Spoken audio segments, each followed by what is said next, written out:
We're getting this figured out slowly but surely. It's Monday. Good morning. We're going to make something beautiful. My name is Susan Smith. I am a long arm quilter and quilt maker in general, but I quilt for lots and lots of clients. Usually a couple of hundred quilts come across my through my studio each year.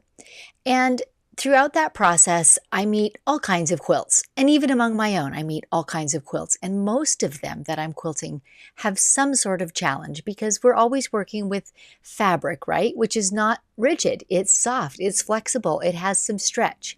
And so almost every quilt that I work on has a little something that I need to pay attention to because my goal at the end is to make the straightest, flattest, squarest possible quilt. And occasionally I have to do a little bit of manipulation to make that happen. So this last week I've been working on one. Let's see if I can show you. There's a close-up picture of some of the items in it. And I'll just let you know in case this piques your interest. The fabrics are Tula Pink handmade. And I believe that a kit was offered when these fabrics first were released.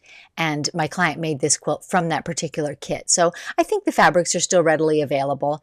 But of course, what's so beautiful about it is the color. That's what Tula is absolutely genius at, right? So that's what's so beautiful about this quilt. But it did have a couple of challenges. Let me show you. So the basic thing that I was working with in this quilt is that the sashing was a little bit tighter, just a little bit tighter than the spools. And of course the spools, as you can see in the picture, are surrounded by, there's sashing upwards and downwards between them and then sashing above and below them as well. So I had to make a few decisions, and there were a few things that pointers that I specifically used to deal with this.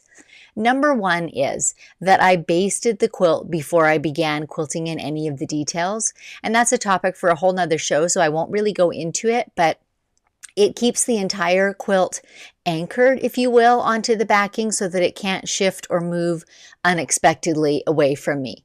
After that, I basted, if you will, by quilting. As you can see in the picture, I've already quilted the sashing that is above and below the spools, so now they're kind of fixed in place. They certainly can't move up and down, but even from left to right, I've really narrowed down the amount of movement that is possible. And further, I am next going to go and baste around each spool, anchoring that in place. So this is just another look at some of the excess fabric, right, that we're trying to work into it. So I'm thinking as I'm planning even what to quilt. How can I ease in this fabric, right? It can be done. How can I ease that all in? So basting was my first big choice. My second choice that I think is most helpful in pulling in a little bit of excess fabric is choosing particular quilting designs.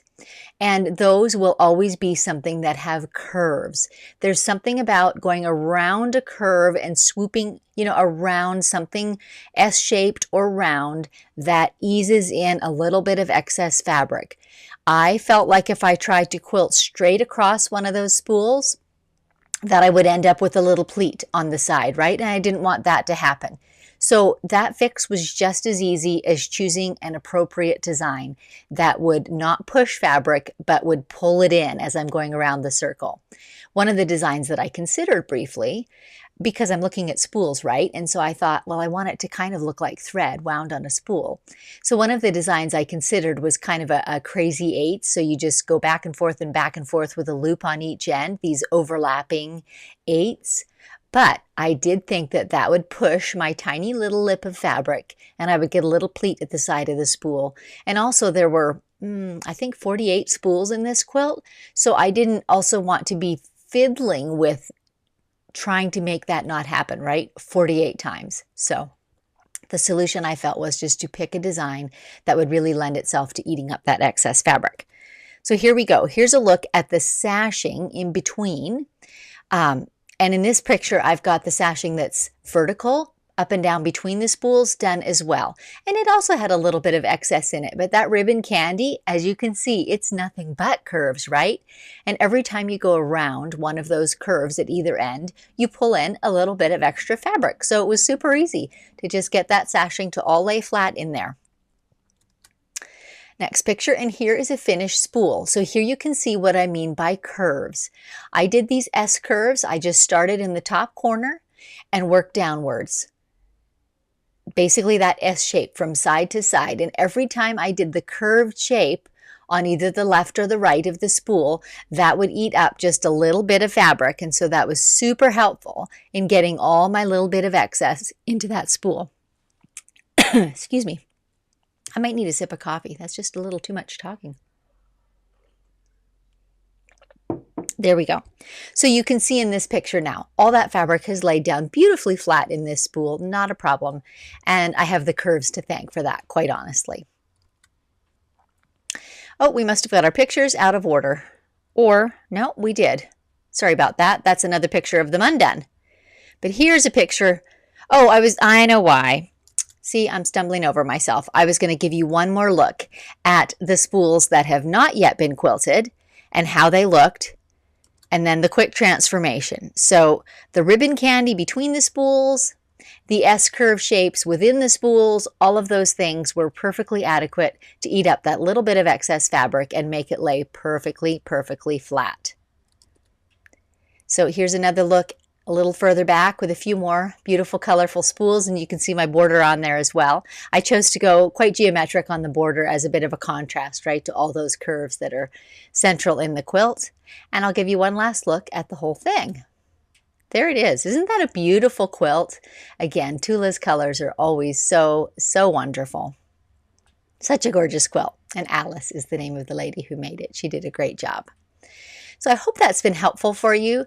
I know that as quilters, almost every day, there's just this little bit of challenge is even too strong of a word. We just have to kind of plan ahead, right? And look realistically at whatever quilt that we're working with and think, now what do I need to watch out for and what do I need to pay attention? And a little bit of planning in advance can often make all the difference. And as you can see, my finished quilt lays nice and flat and smooth on the floor. I chalk that up as a success. So once again, I am Susan Smith. My company is Stitched by Susan. I can be found across all the social media with that name, Stitched by Susan, Instagram, Pinterest. I know that's not social media, but I am on Pinterest because it's a great place to put pictures. And yes, and my website can be found at www.stitchedbysusan.com. So I hope this has been super helpful for you, and check in again next Monday when we'll be making another something beautiful. See you then, and thanks for watching.